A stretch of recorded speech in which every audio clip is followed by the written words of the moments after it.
ประกอบจีโอ้ยจีเฮ้ยก็เลยสบใจฟันโอ้ยสดที่นี่เอาตีอายุตัวมันจะมุ่งตัวมันเลยเฮ้ยเราแฮปป่ะกินอ่ะฮะ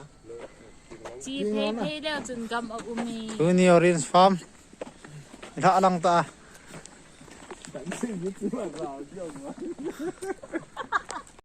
นกกระเทียนดูจัดลูกห่อจิมนี่เห็นนกกระเทียนลิมลางเลยชิลมัวจะวัลยังรอดีครับกิโลเทียป่วย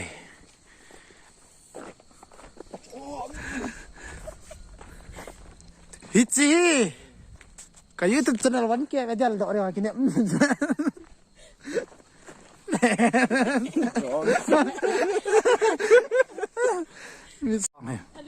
จิมนี่ชิหอยชินะมึงเวทเตะว่าฟรีอากิลูดเฮมึงสิเลยเฮลเดย์เว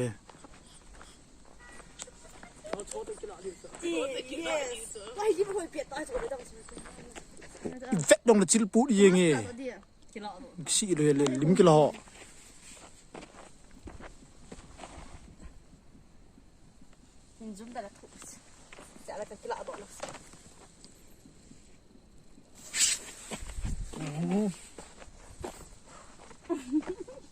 ไอฟันซอฟ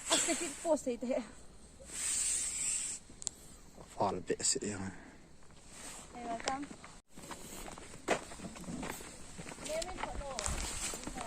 ไอคิดสุดนะเฮ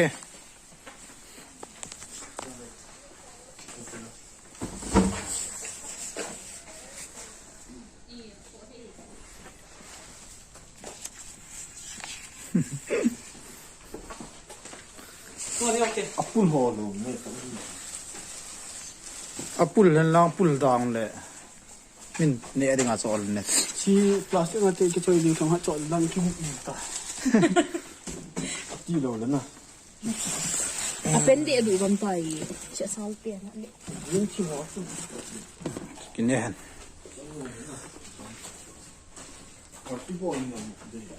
ตัวคิดสุดโอ้เฮ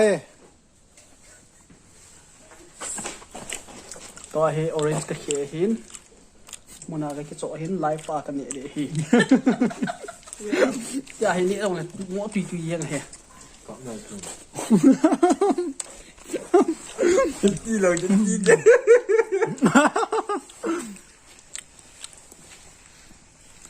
อีกคนนึงเราจะหมดจริง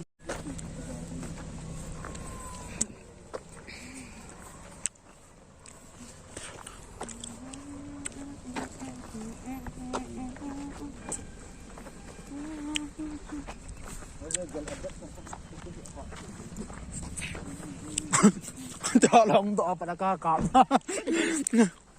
ไปงานกัดตัวนี่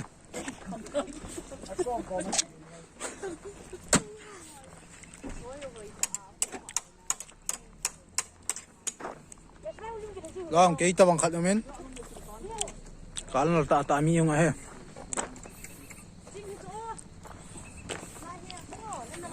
อีบองงักกุลตัวกุลงักกุลเหรอ